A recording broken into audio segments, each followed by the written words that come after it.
Hi everyone, I'm Tabitha, and today we're talking about beta readers. For the purposes of this video, we're going to use the definition that a beta reader is anyone besides you who reads your story for content before it's published.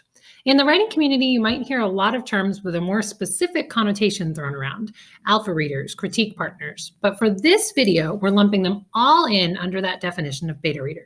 Let's get started. So when are you ready for a beta reader? Finish that first draft. Do not send a beta the first 10 chapters just because you're so excited about the project. Finish it first.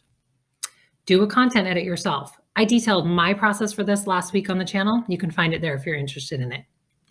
Do a grammar read through yourself. Eventually, we'll get to the point with this book where we're ready to hire an editor. We're not there yet. After a beta has it, you might add chapters or take chapters out. Betas need to come before editors. So finish the book, do a content edit yourself, do a grammar edit yourself, then you're ready for betas. The most common question I get asked when I talk about beta readers is, how do I find one? Well, it's as simple as ask.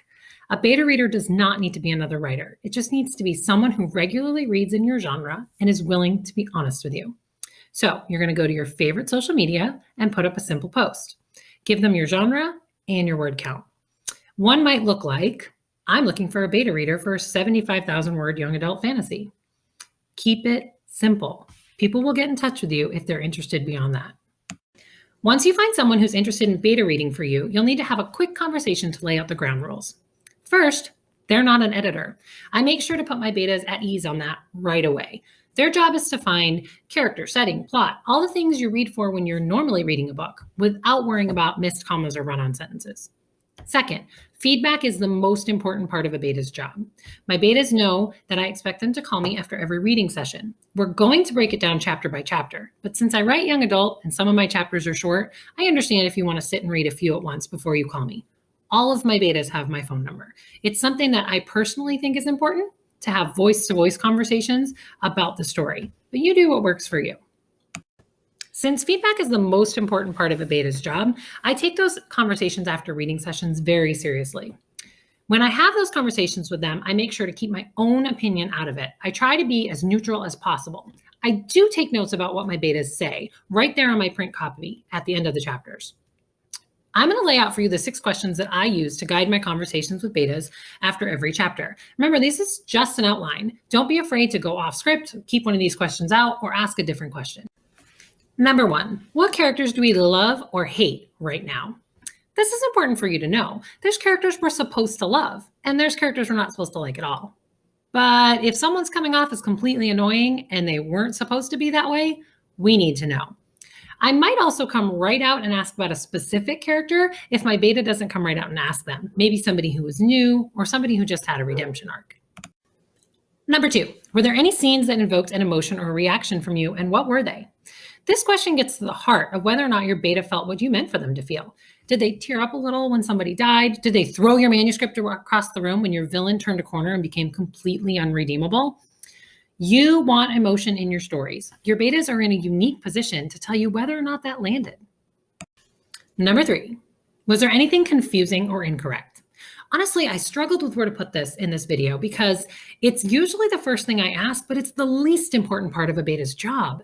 Editors are for finding mistakes. Betas are for focusing on other things. So I ask it first, and if there is anything, I write it down. Number 4, what do you think happens next? This doesn't necessarily shape my story because remember, by the time a beta has it, the book's already done. But it can be nice to know that of the 40,000 endings I considered for this story, some of them are still plausible, which means my story's not completely predictable. Number 5, what questions do you have right now? This is the most important thing to ask a beta. In fact, if you take one thing out of this video today, it should be this: ask your beta what questions they have. I write down every question a beta asks me, even if I know it's answered later in the book. It is so important to understand what a reader is thinking when they're reading, and this is a way to unlock that. And last, number 6, what else do you want to talk about the book? I always ask my betas this question because sometimes they have things that I didn't even think of to ask that's been bothering them or weighing on their mind. It can tell me what characters are important, which ones are landing, who they're loving, who they're confused about, even in a way maybe they didn't know how to voice. It can also just be a chance for your beta reader to totally geek out on a character with you, which is a really fun experience as well. What now? Once you get your feedback from your betas, it's time to go back through and make those changes to your draft. I might pull out those sticky notes again, record a question from a beta, and put it in the manuscript where it should have been answered. I might delete an entire chapter that a beta didn't connect with that honestly, I can't even remember the point of. I might have to write another chapter to give somebody backstory. Whatever you need to do, please make sure you're making use of your beta feedback. Okay, that's it for me. I hope you found at least one little tidbit of information that can be useful to you. If you have a comment, something that worked for you, or a question, something that you're still wondering, go ahead and drop it in the comments and I'll come back here and answer it for you.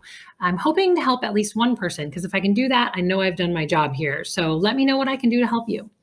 I'm planning on posting videos every Tuesday, so hit that subscribe button so you'll know when I'm back and posting more information. Thanks for being here. You guys are awesome. Keep plotting the path to your dreams and I'll see you next week. Bye.